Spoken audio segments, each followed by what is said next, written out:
Buti naman Joshua at saka Marian, sumama kayo sa amin dito sa probinsya namin. Ang sarap ng hangin dito, no? Doon kasi sa Maynila, ang init-init na. Tapos, ang mahal pa ng bayad kasi palaging nag-i-aircon. Mas okay dito sa probinsya nyo, Queenie? Mahangin? Oo nga. Tsaka ilang araw ba tayo dito sa probinsya nyo, Queenie? Kailan ba tayo babalik ng Maynila? Sabi ng mami ko, Marian, 1 week lang daw tayo dito sa probinsya. Sa Lunes, babalik na tayo ng Maynila. Magpapahangin lang tayo dito sa probinsya kasi mainit dun sa Maynila. Ano? 1 week lang? Ano ba yan? Hindi natin masusulit yung probinsya nyo, Queenie. Sabihan mo kaya yung mami mo, Queenie, na 1 month tayo dito sa probinsya. Ayaw ko muna doon sa Maynila. Napakagulo at saka napakainit pa. Oo nga no, maganda pag 1 month tayo dito magstay sa probinsya namin. Sige, sabihan ko yung mami ko mamaya pag-uwi natin. Ayan, sakto. Sabihan mo ha. Sige. Tsaka teka, ano palang gagawin natin dito? Magpapahangin lang, hindi tayo maglalaro. Mamaya na tayo maglaro, Queenie. Ang init pa, oh. Matulog muna tayo. Sige, Marian, matulog muna tayo dito. Ang sarap pa naman ng hangin. Sige, matulog na tayo. Sige, sige.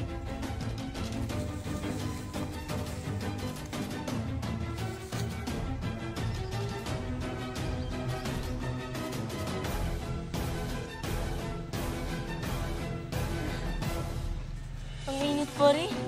Buti pa si Queenie at si Joshua. Ang sarap ng tulog nila. Kapanood nyo ng TV. Ay, sakto, may balita. Panood niya.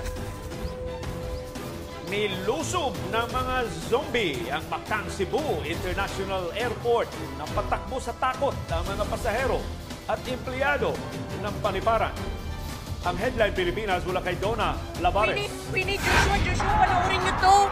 Bumangon kayo, panoorin natin to. Bilisan nyo. Cebu International Marian, ang Airport ingay-ingay sa mo, pag-atake ng mga natutulog yung zombie mga tao. sa Halloween gimmick ng pamunuan ng MCIA. Oo nga, ano ba yun? Kompleto sa costume at makeup ang mahigit 20 zombie na nag-ikot sa airport hanggang kaninang hating gabi. Pati ang ilang empleyado natakot sa zombie attack. Oo nga. Kung may natakot, meron din Totoo namang ba yan? game na nagpa-picture kasama ang mga zombie. It's just fun. They're very effective in their roles. Patayin mo na nga yan, Marian. Matapos takutin ang mga pasahero, Wala, totoo ba yung napanood natin? Nakakatakot naman. Totoo ba yung mga zombie? Sa palabas ko lang kasi yung napapanood eh. Malamang, totoo yun, Queenie. Nasa balita na, oh. O, anong gagawin natin? Hindi na ako makakabalik sa Maynila. Yung mami at saka daddy ko, baka na paano na yun? Hello, yung lolo at lola ko. Na paano na kaya sila dun? Baka nakagat sila ng zombie. Huwag naman kayo magsalita ng ganyan. Alam kong nasa mabuting kalagayan yung mga pamilya natin ngayon. Sana nandun lang sila sa bahay. Sana hindi sila lumabas kasi ang daming zombie sa labas. Sana ko nito makakahanap ng tulong.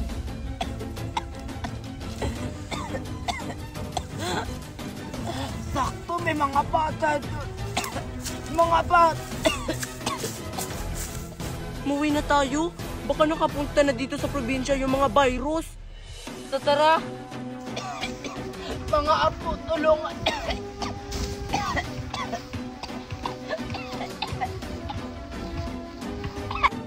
Wala na, paano yan si Lola? Kailangan niya ng tulong. Tingnan niyo, oh. Ano nangyari sa kanya? Ano, tulungan natin? Huwag, hindi natin kilala yan. Ano ka ba, Marian? Kawawa naman si Lola. Tingnan mo, oh. Oo nga, Marian, tulungan natin. Sige na nga. Dito ka lang, Queenie, ha. Puntahan namin yung matanda. Sige, tulungan nyo yung matanda. Kawawa naman, oh. Baka na paano na yun. Dalian nyo. Sige. Tara, Joshua, tulungan na natin. Wala na, paano kaya yung si Lola? Bakit kaya nagkaganon siya? Sana okay lang siya. Kawawa naman.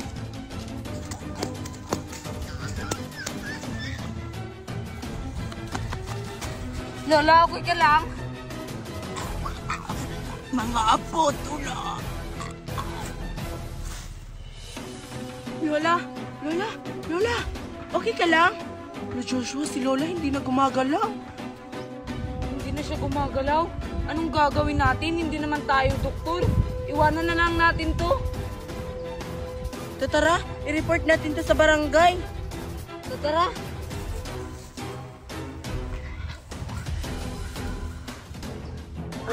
Okay na pala si Lola. Ay, Lola, okay ka lang? Ay, Lola, bakit hindi ka nagsasalita? Anong nangyari sa'yo? Ay, Lola, ano pang nangyari sa'yo?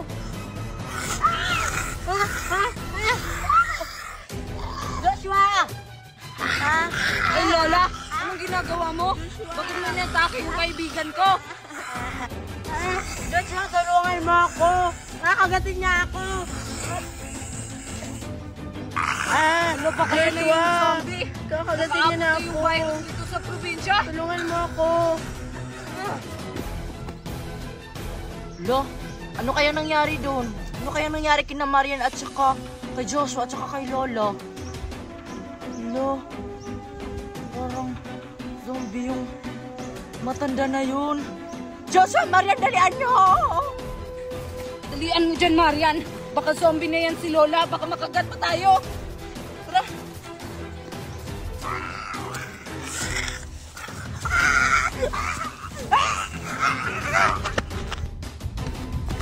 Winnie, tara na. Umalis na tayo. Zombie na pala yung Lola na yon. Oo nga, Queenie. Muntik na niya ako makagat. Ano? Kaya pala iba yung pinikilos niya kanina. Nakita ko. Buti naman, Marian, hindi ka nakagat. Buti nga, tinulak ni Joshua yung zombie ng Lola na yun. Tara na. Umalis na tayo dito. Papunta na yung zombie. Dalian nyo.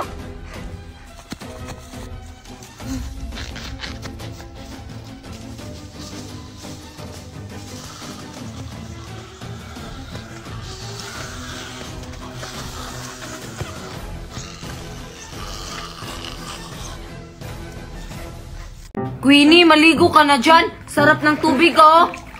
Oo nga, Queenie. Bahala ka. Baka magsara na to, hindi ka pa naliligo. Maligo ka na! Di ka pa nakakaligo kanina. Nakaya ko maligo, sabi ni Mami, baka malunod ako dyan. Parang ang lalim pa naman dyan. Ano ka ba, Queenie? Hindi naman to malalim. Mababaw lang. Huwag kang mag-alala, Queenie. Turuan ka namin kung paano lumangoy. Uy guys, punta muna ako kay Queenie, ah. Parang ang ginaw na.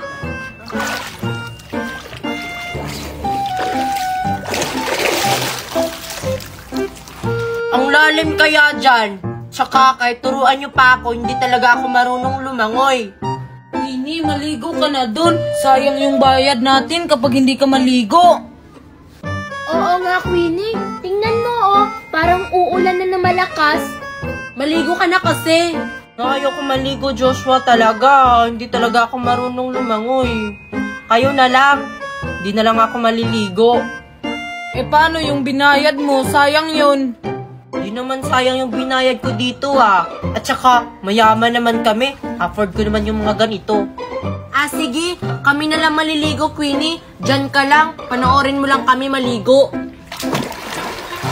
Sige, mag-enjoy na lang kayo dyan. Sulitin nyo yung tubig. Ay, Queenie, sakto. Naliligo sila sa pool. Tapos tayo nandito. Bakit? Ano ba yung pinaplano mo, Joshua? Kainin natin lahat yung mga pagkain dun habang naliligo pa sila. Ano ka ba, Joshua? Bad yung binabalak mo. Hindi pa yan sila nakakain tapos uubusin natin? Di naman nila malalaman. Tirahan na lang natin sila ng buto. Ay, sige.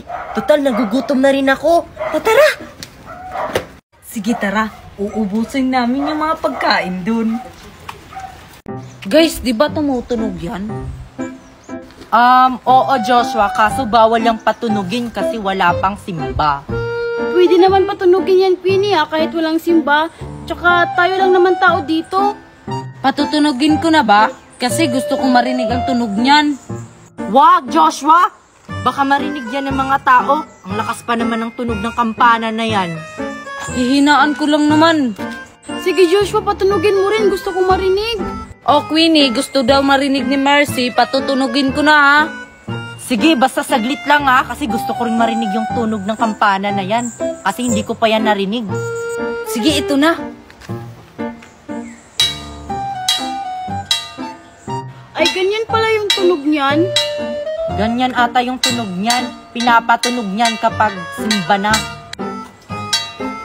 Ang hina naman, lalakasan ko. Uy, Joshua, bakit mo nilakasan? Baka marinig tayo ng mga tao. Ay, sorry, nalakasan ko. Ang hina kasi ng una. Patry nga ako. Oh, basta, hinaan mo lang ha. Baka magagalit si Queenie.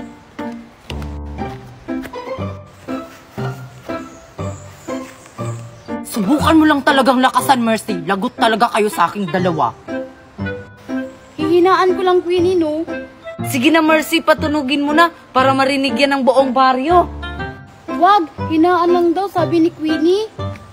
Sige na, Mercy, magpatunog ka na kasi uuwi na tayo kasi parang hapon na, oh. Sige. Hinaan mo lang, ha. Oy, Joshua. Ano? May plano ako. Ano na naman ang plano mo? Iwanan natin yan si Mercy habang nakatalikod pa siya.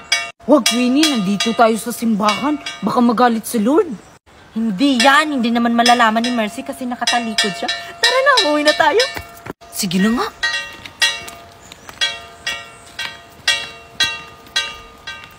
Guys, lalakasan ko na to, ha? Queenie, Joshua, ano ba yan? Iniwan na naman ako. Oh, ito yung room namin. Tara, pumasok tayo doon. Saan yung bagal naman? Iwan niyo yung chinelas niyo, ha?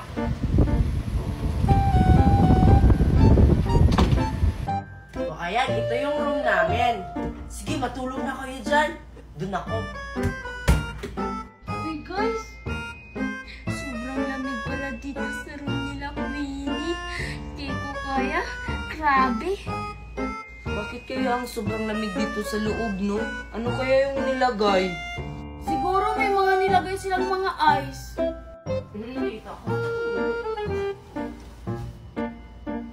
Oh! Pumunta na kayo dito, natulog na kayo. Bakit di kayo gumagalaw? Kasi, Queenie, ang lamig pala ng room niyo. May ice ba dito sa loob? Di naman malamig ah. At saka Joshua, wala namang nilagay dito na ice.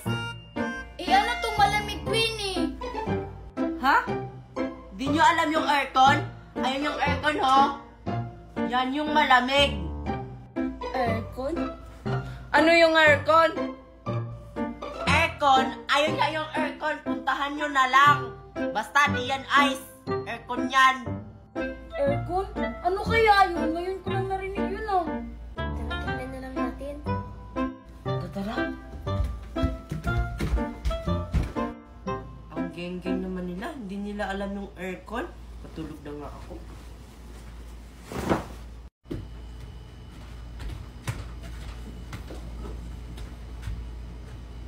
Yan ba yung aircon? Yan na nga siguro yun. Bakit kaya yan lumalamig? Ano kaya yung ingredients ang nilalagay dyan? Alam ko na. Nilagyan nila ng ice. Siguro. Sige, i-pull mo. Sige, para mas lalo pang lumamig. Tara, matulog na tayo.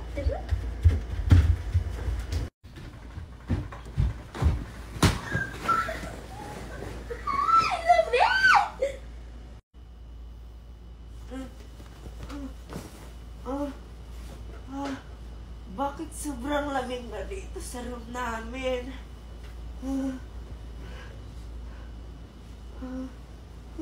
Sobrang lamig.